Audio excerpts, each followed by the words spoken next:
জীবনে এমন কিছু কাজ রয়েছে যা আমাদের কখনোই করা উচিত নয়, যেমন আশা করা। যদি আপনি আশা করেন আর আপনার আশা পূর্ণ না হয়, আপনি খুবই কষ্ট পাবেন। এবার আপনি যদি প্রতীক্ষা করেন, করতেই থাকেন, আর সেই ব্যক্তি যদি না আসে, তাহলেও খুব কষ্ট পাবেন। আর হলো তুলনা। আপনি যদি তুলনা করতে যান, তাহলে এটাই ভাববেন যে হয় আমি বা অন্য কোনো ব্যক্তি, এই দুজনের মধ্যে কোনো এক ব্যক্তি নিকৃষ্ট। আর এই ভাবনাটাই হলো অনুচিত। যদি আমরা কথা বলি সেই সব বিষয়ে যা আমাদের করা উচিত, যেমন পরীক্ষা। এই পরীক্ষা সবসময় আমাদের আরো সফল করে তোলে, আরো শ্রেষ্ঠ করে তোলে, আরো উৎকৃষ্ট করে তোলে। আসন্ন মহাসংগ্রামের জন্য আমাদের প্রস্তুত করে তোলে এই পরীক্ষা। তাই এই পরীক্ষার থেকে কখনোই পালাবেন না, এর সম্মুখীন হন। আর হলো কর্ম। কর্ম করা কখনোই বন্ধ করবেন না। তুলনা করার বদলে কর্ম করুন, প্রতীক্ষা করার বদলে কর্ম করুন, আর আশা করার বদলে কর্মই করুন। জীবন সফল হয়ে যাবে।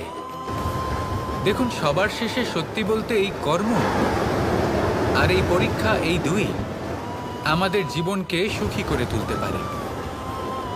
আসুন আর আমার সাথে ভালোবেসে বলুন, রাধা রাধা।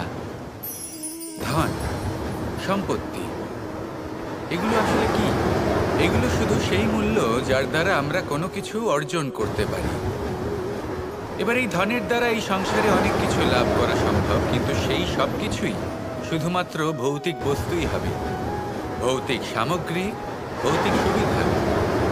অর্থাৎ আপনার কাছে যতই ধন থাকুক, তা আপনাকে শান্তির ঘুম এনে দিতে পারবে না, আপনাকে জীবনের বাস্তব সুখের অনুভূতি লাভ করাতে পারবে না। কারণ এগুলো ভৌতিক ধন, এই ভৌতিক বস্তুই অর্জন করাতে সক্ষম। বাস্তবিক ধন কি? যদি এই প্রশ্ন আপনার মনে আসে, তাহলে তার উত্তর আমি আপনাকে দেব একটা উদাহরণের মাধ্যমে। কখনো আপনি শুনে থাকবেন যে একজন পিতা আজীবন অনিষ্ট করেন, অনর্থ করেন, খারাপ কাজ করেন শুধু ধন অর্জনের জন্য। তিনি ভাবেন যে আমি ধন অর্জন করব আর নিজের সন্তানকে একটা উজ্জ্বল ভবিষ্যৎ প্রদান করব, একটা সুখ স্বাচ্ছন্দ্যময় জীবন দান করব। এবার সন্তান যখন জন্ম লাভ করে, তখন সে ভাগ্যের জোরে সেই ধন ভোগ করে। যেরকম সে পায়, সেরকমই তার ব্যবহার সে করে। কখনো আপনি এটাও দেখে থাকবেন যে সেই সন্তান সমস্ত ধন নষ্ট করে ফেলে, আর সেই পিতা যিনি সমস্ত ধন সঞ্চয় করেছেন, যিনি সেই ধনের প্রভু, আজ সেই ধনের প্রহরী হয়ে রয়েছেন। এবার এরকম কেন হয়? এরকম তখনই হয় যখন সেই পিতা বুঝতেই পারেন না যে তার জীবনের আসল ধন কি। সেই আসল ধন তার সন্তানকে সে দিতেই পারে না। যদি পিতা তার সন্তানকে কর্মের জ্ঞান দিতে পারেন, উচিত কোনটা অনুচিত কোনটা সেই শিক্ষা দিতে পারেন, সংস্কারের প্রকৃত শিক্ষা দিতে পারেন, তবে সেটা ধনের থেকে অনেক বেশি গুরুত্বপূর্ণ। এটাই হলো জীবনের বাস্তব ধন। আপনি সেই কথা তো অবশ্যই শুনে থাকবেন, কুসন্তান হলে ধন সঞ্চয় করে কি হবে, সুসন্তান হলে ধন সঞ্চয় করে কি হবে। সন্তান যদি কুপুত্র হয়, তাহলে সব নষ্ট করে ফেলবে। আর সন্তান যদি সুপুত্র হয়, তাহলে ধন থাকুক না থাকুক, সে নিজেই কর্মের পথে অগ্রসর হয়ে ধন অর্জন করবে আর নিজের জন্য এক উজ্জ্বল ভবিষ্যৎ করে তুলবে। তাই সন্তানকে সম্পদ দেওয়ার আগে কর্মের জ্ঞান দান করুন, সুশিক্ষা দিন, কারণ এটাই হলো জীবনের প্রকৃত ধন। আসুন আর আমার সাথে ভালোবেসে বলুন, রাধা রাধা। এই জীবন কিভাবে বদলানো সম্ভব? কিছু মানুষ বলেন যে নিরন্তর কাজ করলে, পুরুষার্থ পালন করলে এই জীবন বদলে ফেলা সম্ভব। আজ আমি আপনাকে বোঝাবো যে এক মুহূর্ত, সময় আর সিদ্ধান্ত কতটা গুরুত্বপূর্ণ হয়। এক মুহূর্তই যথেষ্ট। একটা মুহূর্ত এত শক্তিশালী হতে পারে যে তা আপনার সমগ্র জীবন পাল্টে দিতে পারে। এমন এক সময় ছিল শ্রীরামের কাছে, যখন ওনাকে সিদ্ধান্ত নিতে হয় যে উনি নিজের পিতার আদেশ পালন করতে বনবাসে যাবেন নাকি যাবেন না। উনি সেই আদেশ পালন করেছিলেন, তারপর সময় অনুসারে উপযুক্ত সিদ্ধান্ত নিলেন। আর আজ সকলের মনে বসবাস করেন শ্রীরাম। আর অন্যদিকে আছে রাবণ। ওনার কাছে একটা সময় ছিল, একটা সুযোগ ছিল নিজের প্রারব্ধকে শুভ করে তোলার। উনি ভুল করলেন আর মৃত্যু লাভ করলেন। নির্বাচন সবসময় আপনার হাতে, শুধু আপনাকে সময়কে বুঝতে হবে, সেই মুহূর্তকে বুঝতে হবে আর উচিত সিদ্ধান্ত নিতে হবে, ব্যাস। বুঝতে শিখুন এই সময়ের দাবি কি, বুঝতে শিখুন এই সময়ের ইচ্ছে কি, আর উচিত সিদ্ধান্ত নিন। আর আমার সাথে ভালোবেসে বলুন, রাধা রাধা। মানুষ জন্মগ্রহণ করে, তার সাথে ভয়েরও জন্ম হয়। ছোটবেলা থেকেই আমাদের মনে কোনো না কোনো প্রকারের ভয় থেকেই যায়। কেউ এই বিষয়ে ভয় পায় যে তার কোনো বস্তু তার থেকে দূরে চলে যাবে।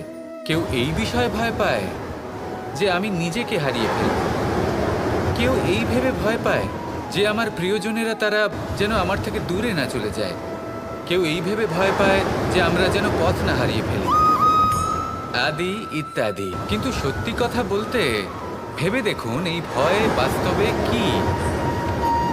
শুধুই একটা মনস্থিতি, আর কিছুই নয়। যা কিছু আপনি জীবনে পেয়েছেন তা একদিন আপনাকে হারাতে হবে। এই জীবন হলো আপনারই, কিন্তু তাও একদিন সমাপ্ত হবে। তাই ভয় পেয়ে কি লাভ?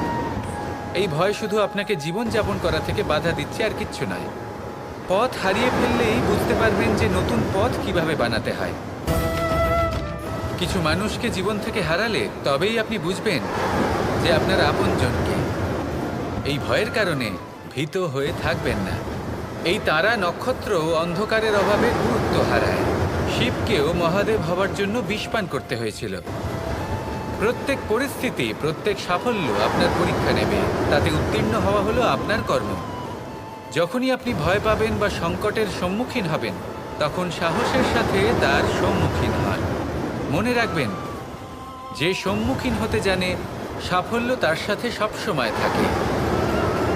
আসুন আর আমার সাথে ভালোবেসে বলুন, রাধা রাধা।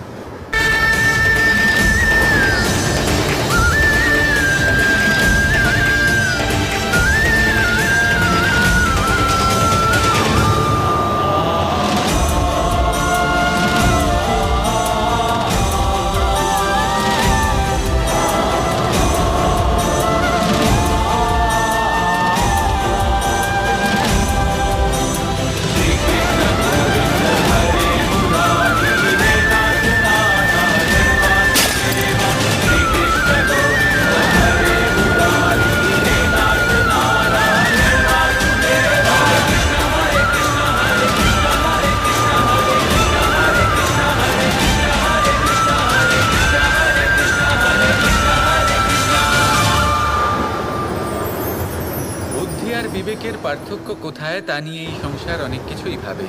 কিছু মানুষ ভাবেন যে এই দুই হলো একই, কিন্তু যদি সত্যি কথা বলি তাহলে এই দুইয়ের মধ্যে একটা অমূল্য পার্থক্য আছে। আর তা হলো এটা, যে বুদ্ধির সম্পর্ক হলো মস্তিষ্কের সাথে, আর বিবেকের সম্পর্ক হলো হৃদয়ের সাথে। যে কোনো বুদ্ধিমান মানুষ কি করেন? নিজের মতন করে এই সংসারকে বদলে ফেলতে চেষ্টা করেন। একজন বিবেকশীল মানুষ কি করেন? নিজের অন্তরকে, নিজের মনকে বদলে ফেলতে চেষ্টা করেন। কারণ মানুষের সংসার এই মনের মধ্যেই বসবাস করে। তাই নিজের বুদ্ধির ব্যবহার অবশ্যই করুন, কিন্তু তাতে বিবেকের লাগামটা অবশ্যই শক্ত হাতে ধরবেন। আসুন আমার সাথে ভালোবেসে বলুন, রাধা রাধা। বনস্পতি ফলনের জন্য আমাদের কিসের প্রয়োজন পড়ে? একটু ধরিত্রীর, একটু পরিশ্রমের, আর একটা বীজের। এবার যদি মানুষের কথা বলি, তাহলে এখানে ধরিত্রী হলো মানুষের এই জীবন, যেখানে মানুষ নিজের ইচ্ছের ফল ফুল ফলন করতে চায়। পরিশ্রম হলো আমাদের কর্ম, আর বীজ হলো আমাদের নির্বাচন। আমাদের বেছে নিতে হবে যে আমরা কি বপন করব, আম নাকি ফণি মনসা। এর মধ্যে আমরা কি পেতে চাই? রসালো ফলের ফলন চাই নাকি কাঁটার ফলন চাই, তা আমাদের উপর নির্ভরশীল। কিন্তু একটা কথা ঠিক, লক্ষ্য যেমনই হোক না কেন, জীবন যেমনই হোক না কেন, যদি আপনি লক্ষ্যের দিকে এগোতে থাকেন, তাহলে কর্মের সাথে খামখেয়ালি আচরণ করতে পারবেন না। যদি আপনি এমন করেন, তাহলে এটা আপনাকে একটা অনুচিত লক্ষ্যে পৌঁছে দেবে। সেটা কিন্তু নিশ্চিত। সবসময় এটা মনে রাখবেন, কর্মের সাথে খামখেয়ালি হবেন, অর্থাৎ কর্মফলও আপনার সাথে খামখেয়ালি হবে। তাহলে নিষ্ঠার সাথে কর্ম করতে থাকুন আর নিজের লক্ষ্যকে প্রাপ্ত করুন। আর আমার সাথে ভালোবেসে বলুন, রাধা রাধা। পরিস্থিতি কখনো এটা ভালো থাকে, আবার কখনো মন্দ হয়ে যায়। কখনো এই পরিস্থিতি আমাদের পক্ষে থাকে, আর কখনো এই পরিস্থিতি অনুযায়ী আমাদের চলতে হয়। কোনো বিকল্প থাকে না। কিন্তু যখনই এই পরিস্থিতি খারাপ হয়ে যায়, তখন কি করা উচিত সেই প্রশ্ন মনে জেগে ওঠে। পরিস্থিতি যখন প্রতিকূল হয়, তখন আমরা কিছু হারালে তা হারিয়ে ফেলি, ঠিক আছে, কিন্তু যা বাকি আছে সেটা আমরা আগলে রাখতে পারি। পরিস্থিতিকে সামলে রাখার চেষ্টা আমরা অবশ্যই করতে পারি, শুধু সেটুকুই আমাদের হাতে রয়েছে। কিন্তু এর থেকেও বড় সমস্যা আছে, অহংকার। কখন প্রবেশ করে আমরা জানতেও পারি না। এই অহংকার আপনাকে বুঝতেও দেবে না যে আপনি সত্যি কিছু হারিয়েছেন।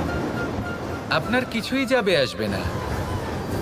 দেখতে গেলে আকাশের সূর্য নিজের প্রকাশ হারিয়ে ফেলে যখন অন্ধকার ঘনিয়ে আসে। তাহলে আমরা কে হই? ওনার সামনে তো কিছুই নই। এই অহংকার আমাদের দমন করতেই হবে। এটা বিশ্বাস করতে হবে যে এই সমগ্র সৃষ্টিতে আমরা শুধুমাত্র একটা কণা, তার থেকে বেশি আর কিছুই নয়। বিশ্বাস করতে হবে যে আমরা ততটাও বড় নই যে কখনোই কিছুই হারাবো না। এবার যেদিন এই জ্ঞান আপনি আত্মস্থ করে নিজের আচরণ পাল্টাবেন, মনে রাখবেন সেই দিনই অহংকারকে দমন করতে আপনি পথে অগ্রসর হয়ে পড়েছেন। এই অহংকারকে দমন করুন আর আমার সাথে ভালোবেসে বলুন, রাধা রাধা।